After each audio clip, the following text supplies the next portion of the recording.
आज का जो वीडियो है इसमें ये बताया जाएगा कौन से कॉम्बिनेशन आपके हॉरोस्कोप में जब आप शादी के बाद दूसरी जगह रिलेशन बनाते हैं, तीसरी जगह रिलेशन बनाते हैं, 4, 5, 10 रिलेशन बना लेते हैं, या कोई 2 ही रिलेशन बनाता है, क्यों बनाता है और कैसे इससे बचा जाता है।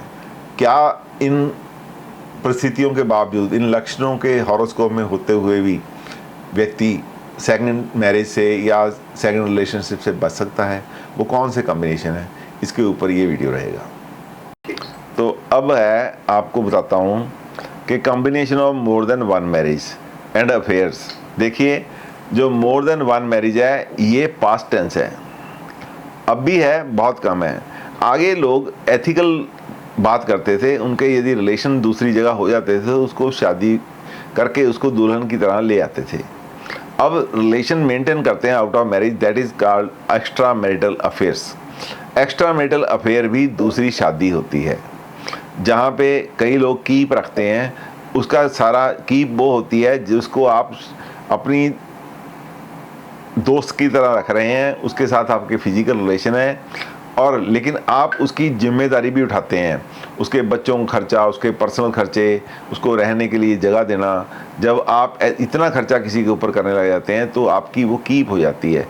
शब्द बोलने के लिए अच्छा नहीं है, दैट इज़ कॉल्ड रखेल आल्सो।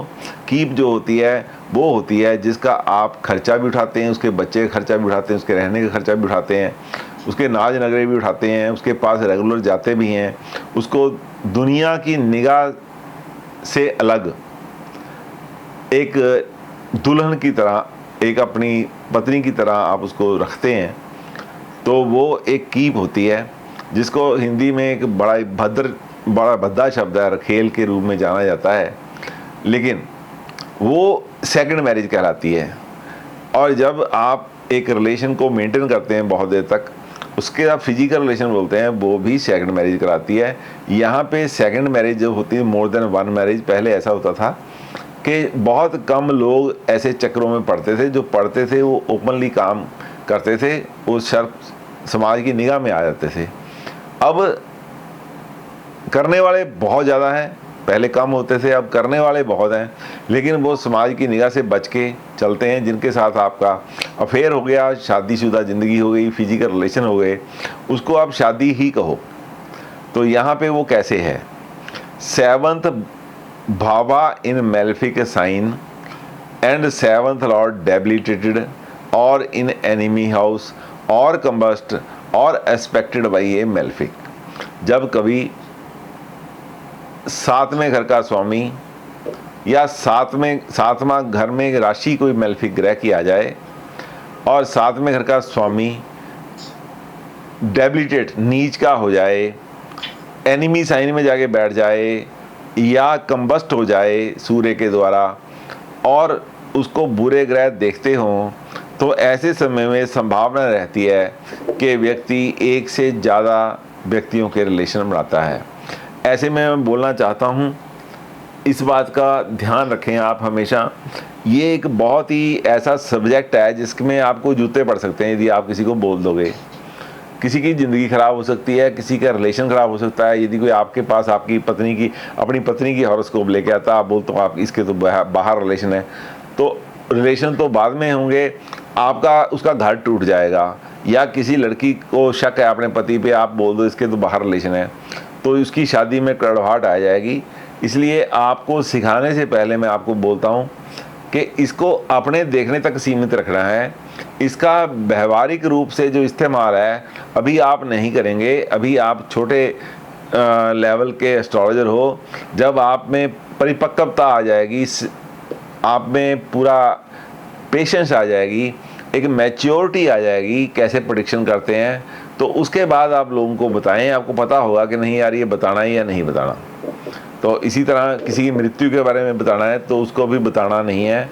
यदि आप बता दोगे कि इस दिन आपकी मृत्यु हो जाएगी, बंदा उसी दिन मर गया जिस दिन आपने बताना है। तो इसलिए ऐसी बातें सीखनी है आपने, लेकिन दूसरे को कन्वे नहीं करनी जब तक आप मैच्योरिटी का लेवल अटेन नहीं कर लेते। जब आपको समझ आ जाएगी किस तरीके से बात करनी है तो फिर वो उस समय बात करेंगे। और अनाड़ी खिलाड़ी जो होता है उससे कई बार गलती भी हो जाती है, इसलिए गलती मैच्योर से भी हो जाती है, लेकिन उसको पता चल जाता है बोलना कैसे है। अब second Lord in 8th and malefic in 2nd, दूसरे घर का स्वामी 8वें घर में बैठा हो और दूसरा घर जो है उस पर बुरे ग्रहों का प्रभाव हो। 7th लॉर्ड इन 6th, छठे घर का स्वामी जो 7वें घर का स्वामी है वो छठे घर में आके बैठ जाए और उसके ऊपर राहु का एस्पेक्ट हो। राहु झूठा प्लैनेट है, राहु 7th हाउस में बैठ जाए तो भी वो अपने स्पाउस को, उसका स्पाउस को चीट करता है।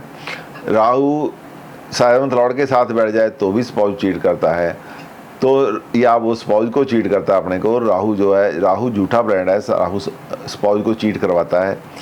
राहु छठे घर में आ गया और उसके साथ 7th लॉर्ड आ गया।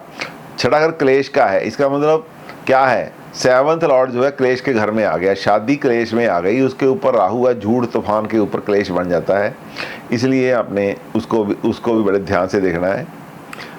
और लग्नेश इन 8th and malefic in 7th, तो क्या होगा, जो लग्नेश है वो 8वें घर में आ गया और 7वें घर में मेलेफिक आ गए तो भी व्यक्ति का दूसरी जगह रिलेशन बन जाता है। 7th लॉर्ड कंबस्ट और debilitated and Venus is weak, 7वें घर का स्वामी जो है कंबस्ट है, नीच का है और शुक्र कमज़ोर है, तो भी चांस रहते हैं कि व्यक्ति दूसरी जगह रिलेशन बना लेता है। Lord of 2nd and 12th in 3rd house, दूसरे घर का स्वामी और 12वें घर का स्वामी जब इकट्ठे हो जाते हैं तीसरे घर में तो व्यक्ति अपने पड़ोसी से रिलेशन बना लेता है, अपने दोस्त से रिलेशन बना लेता है, अपने छोटे भाई बहनों के जो दोस्त होते हैं उनसे रिलेशन बना लेता है। तो sambandha between lord of 7th and 11th in kendra और त्रिकोणा, जब 7वें घर का स्वामी 11वें घर का स्वामी केंद्र या त्रिकोण में इकट्ठे होते हैं तो भी इंसान की इच्छा पूर्ति जो है वो हो जाती है और मल्टीपल में उसके संबंध बन जाते हैं। एन अफ्लिक्टेड 7th भावा और 2 प्लैनेट्स इन 11th, 7वां घर बुरी तरह से प्रभावित हो, किसी तरह से दूषित प्लैनेट से प्रभावित हो, उसमें बैठे हों या उसको देख रहे हों, और 11वें घर में 2 प्लैनेट बैठे हों तो व्यक्ति के रिलेशन 2 व्यक्तियों से बन जाते हैं। वीनस इन ड्यूल साइन, शुक्र 2 ड्यूल साइन में बैठा हो, द्विस्वाव राशि में बैठा हो तो भी व्यक्ति के रिलेशन जो है बन जाते हैं जब इसका डिस्पोजिटर है और 7th लॉर्ड स्ट्रांग हो। वीनस का डिस्पोजिटर जहाँ भी ड्यूल साइन में बैठा है, या वो जेमिनी साइन में होगा या वर्गो साइन में होगा, सैजिटेरियस साइन में होगा या पाइसिस साइन में होगा। और ऐसे में जब जेमिनी में होगा या वर्गो में होगा तो डिस्पोजिटर बुध हो गया, जो सैजिटेरियस में होगा या पाइसेस में होगा तो डिस्पोजिटर जो है वो बृहस्पति हो गया, और वो जो है कंप्लीट स्ट्रांग हो और उसका षडबल अच्छा हो, अच्छी पोजीशन में हो तो व्यक्ति 2 व्यक्तियों से रिलेशन बना लेता है।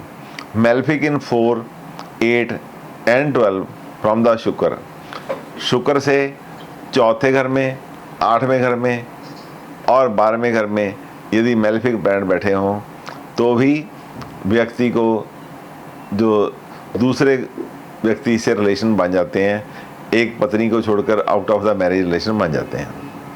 7th लॉर्ड कमज़ोर हो, वीनस एसोसिएटेड विद मेलेफिक्स हो, 7वें घर का स्वामी कमज़ोर हो, स्पाउस कमज़ोर है और शुक्र जो है बुरे ग्रहों के द्वारा पीड़ित है तो व्यक्ति भावना में आके out of the marriage relation बना लेता है।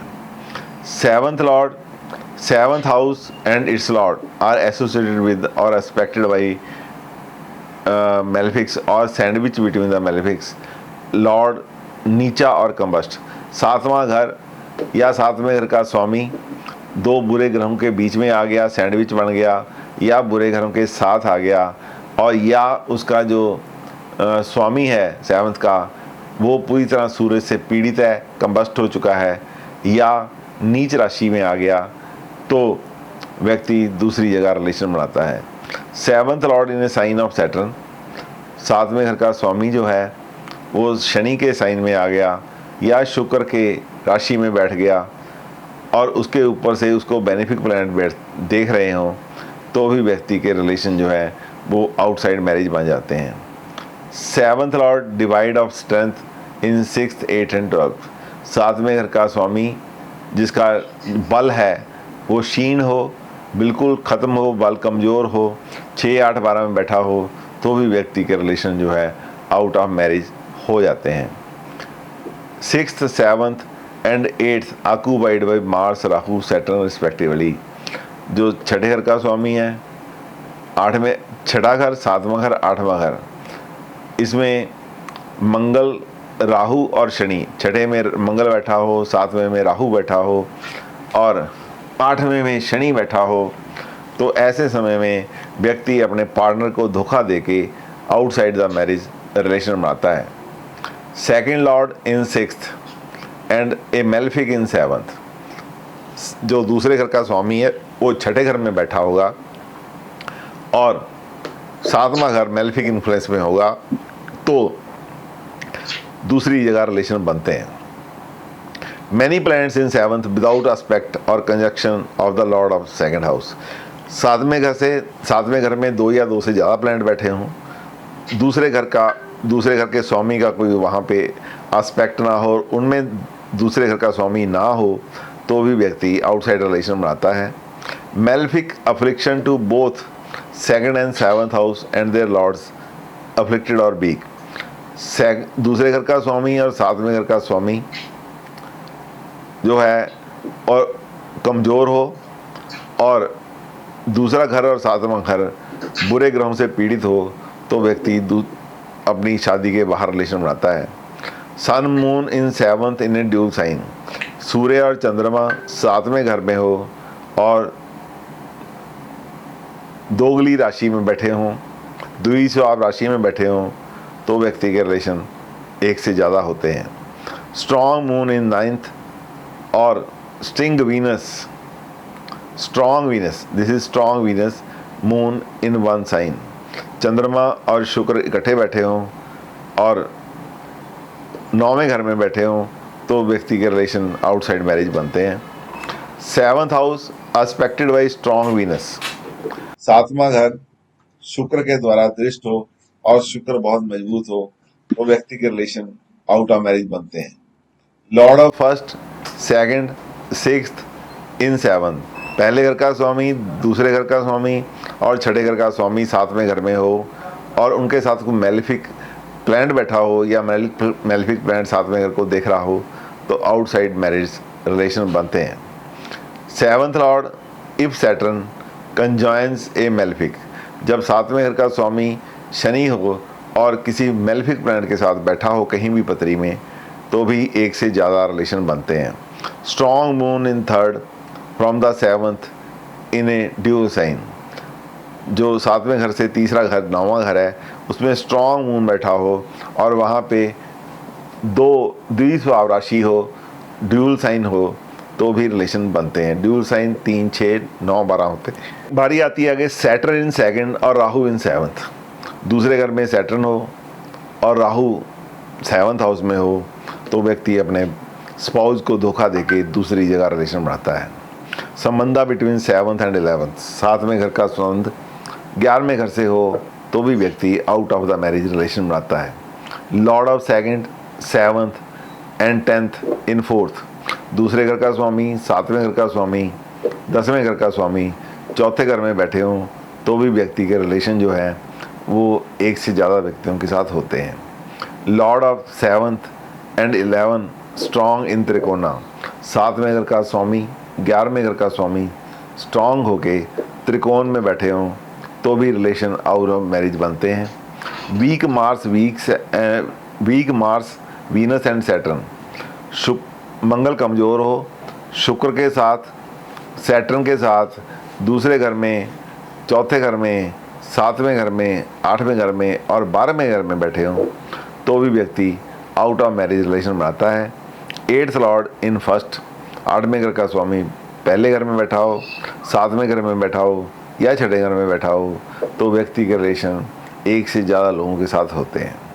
वीनस और Rahu Saturn in double body sign, Venus या चंद्रमा, वीनस और राहु या राहु के साथ शुक्र हो या सैटर्न के साथ शुक्र हो, जो ड्यूल बॉडी साइन है, जैसे जेमिनी 2 लोगों से बनी हुई है, सेजिटेरियस ड्यूल बॉडी है और पाइसिस ड्यूल बॉडी है, ऐसे साइन में होगा तो व्यक्ति के साथ रिलेशन जो है 2 व्यक्तियों के साथ बनेंगे। 7th lord in 9th conjunct और respected by malefics with lagnesh in 12th, 7वें घर का स्वामी 9वें घर में होगा और उसके साथ मेलफिक प्लैनेट बैठे होंगे और लग्नेश भी वहाँ बैठा होगा। लग्नेश यदि 12वें घर में बैठा होगा तो स्ट्रॉन्ग रिलेशन बनेंगे out of marriage. Strong Rahu in 10th और 11th, राहु 10वें घर में और 11वें घर में आउटसाइड रिलेशन बनाता है। Venus in movable sign with malefic aspect, शुक्र मूवेबल साइन में हो और मेलफिक एस्पेक्ट में हो तो रिलेशन आउटसाइड बन जाते हैं। जब शुक्र वर्गो साइन में होगा या 11वें घर में होगा। मून मार्स इन 7th, चंद्रमा के साथ मंगल 7वें घर में हो और लग्नेश 8वें घर में हो तो भी व्यक्ति के रिलेशन जो है आउट ऑफ मैरिज बनते हैं। वीनस रेबिलिटेड, वीनस नीच का हो with weak Lord of 10th, 10वें घर के स्वामी के साथ बैठा हो, 6, 8, 12 में बैठा हो तो व्यक्ति के आउट ऑफ रिलेशन बनते हैं। अब ऐसे में क्या होता है, यदि शुक्र के साथ बुध बैठा होगा तो मल्टीपल रिलेशन होंगे, 2 व्यक्ति या 2 से ज़्यादा व्यक्तियों के साथ रिलेशन होंगे। शुक्र जब बृहस्पति के साथ बैठा होगा और बाकी प्लैनेट ऐसे होंगे तो व्यक्ति के ज़िंदगी में कम से कम 2 लोग आएंगे जो उसके साथ फिजिकल रिलेशन बनाएंगे। बुध मल्टीपल का कारक है, लेकिन बुध मल्टीपल का कारक तो जरूर है, लेकिन ये जरूरी है कि शुक्र दूषित हो, शुक्र राहु के नक्षत्र में हो, शुक्र राहु के साथ बैठा हो, राहु का साया आ रहा हो जो बुध को भड़काता है। तो ऐसे में हम ये देखेंगे कि दशा यदि बुध की आ रही है और ऐसे व्यक्ति की प्रवृत्ति ऐसा है, सेक्स परवर्टेड व्यक्ति है तो उसके रिलेशन मल्टीपल होते हैं। जब बृहस्पति की दशा या अंतर्दशा होती है तो उसके रिलेशन 1 से ज़्यादा 2 लोगों के साथ होते हैं, 2 से ज़्यादा किसी के साथ नहीं होते हैं। लेकिन ऐसा देखने के बाद आपने केवल ये अंदेशा नहीं लगाना कि इसके तो रिलेशन है भाई, वो आपका पति हो सकता है, आपकी पत्नी हो सकती है, आपका बच्चा हो सकता है, आपकी डॉटर इन लॉ हो सकती है, आपका ब्रदर इन लॉ हो सकता है, तो घर में ही क्लेश पड़ जाएगा, आपकी बहन भी हो सकती है। तो इसके लिए देखने के लिए क्या है, जो हमने इसको देख के साथ बचने का चांस क्या है। जब शुक्र केतु के साथ बैठा हो, शुक्र सैटर्न के साथ बैठा हो तो ऐसी प्रवृत्ति कम होती है। चंद्रमा केतु के साथ बैठा हो तो व्यक्ति चाहता हुआ भी घबराता रहता है, इनिशिएट नहीं कर पाता है। चंद्रमा बृहस्पति के नक्षत्र में होता है तो व्यक्ति को डर लगता है, यार मैं समाज में मैं बदनाम हो जाऊंगा। ऐसे समय में जब ऐसे सारे बुरे प्लैनेट आप देख चुके हैं तो आपको अच्छे जो प्लैनेट हैं उनकी तरफ ध्यान देना चाहिए कि इन सारे कॉम्बिनेशंस के साथ कोई अच्छा प्रभाव भी आ रहा है, कोई अच्छा प्रभाव आ रहा है तो आपके साथ ऐसा नहीं होने वाला है। आप ये लेके चलें, राहु बहुत बुरा है, 7th हाउस में हो तो व्यक्ति अपने पार्टनर को चीट करता है, 8वें घर में पार्टनर को चीट करता है, मानता हूँ। शुक्र राहु के नक्षत्र में हो, शुक्र राहु के साथ बैठा हो, व्यक्ति अपनी भावना पे काबू नहीं कर पाता और अपनी फिजिकल डिजायर को पूरा करने के लिए झूठ बोलता है और सेक्स परवर्टेड हो जाता है। जब मंगल शुक्र साथ हो और राहु भी साथ में आ जाए तो भगवान मालिक है, ऐसे लोग कभी किसी के समझाने से भी समझने वाले नहीं हैं। जब शुक्र मंगल इकट्ठे हों, उसमें से शुक्र जो है कारक को, शुक्र राहु के नक्षत्र में आ जाए, इसको राहु देख रहा हो तो ऐसी संभावना काफ़ी प्रबल हो जाती है। ऐसे समय में यदि जो चंद्रमा है केतु के नक्षत्र में भी होगा तो व्यक्ति अपनी सीमा लांघ जाएगा, क्योंकि जो उसकी भावना है, अपने मन की जो तृष्णा है वो उसके दिमाग पे भारी पड़ जाती है और वो दिमाग को समझाने वाला यदि व्यक्ति चंद्रमा बृहस्पति के नक्षत्र में होगा फिर भी वो संभलता नहीं है। तो ऐसे समय में इंटेंसिटी देखनी है कि कितनी ज़्यादा है, पोटेंसी क्या है सेक्स की, बंदे की डिज़ायर क्या है। यदि बंदे की डिजायर होती है शुक्र। शुक्र सेक्स डिजायर का कारक है। जब शुक्र का संबंध केतु जैसे डिटैच्ड प्लैनेट के साथ है तो थोड़ा मुश्किल हो जाता है ऐसे व्यक्ति को गलत लाइन पे लाना। और जब बृहस्पति के नक्षत्र में होता है चंद्रमा, फिर भी व्यक्ति कई बार सोचता है। चंद्रमा केतु के नक्षत्र में बहुत बार सोचता है, लेकिन जब शुक्र मंगल साथ में होते हैं बंदा सेक्सुअली पैशनेट होता है। ऐसे में राहु का साथ बंदे को पथ भ्रष्ट कर देता है। उस समय कई बार चंद्रमा के ऊपर बृहस्पति का या केतु का जो प्रभाव है, नक्षत्र प्रभाव, कंजक्शन प्रभाव भी अपने काबू से बाहर हो जाते हैं। तो ऐसे समय में आपने इन जो ये करीब आपको जो दिए हैं 37 के करीब कॉम्बिनेशन है लव अफेयर के और सेकंड मैरिज के, तो इनको लगाने के साथ साथ हमने जो मैंने आपको ये 5-6 कॉम्बिनेशन दिए हैं शुक्र का और चंद्रमा देखने के, इनको भी जरूर लगाएंगे। उसके बाद ही कहीं नतीजे पे किसी पे पहुंचेंगे। इससे पहले आपको काफ़ी प्रैक्टिस की ज़रूरत है। आशा करता हूं आज का ये वीडियो आपको अच्छा लगा होगा। आने वाले समय में आप ऐसे ही और वीडियो भी एंजॉय करना चाहते हैं तो काइंडली शेयर कीजिए, सब्सक्राइब कीजिए और लाइक कीजिए। Thank you very much.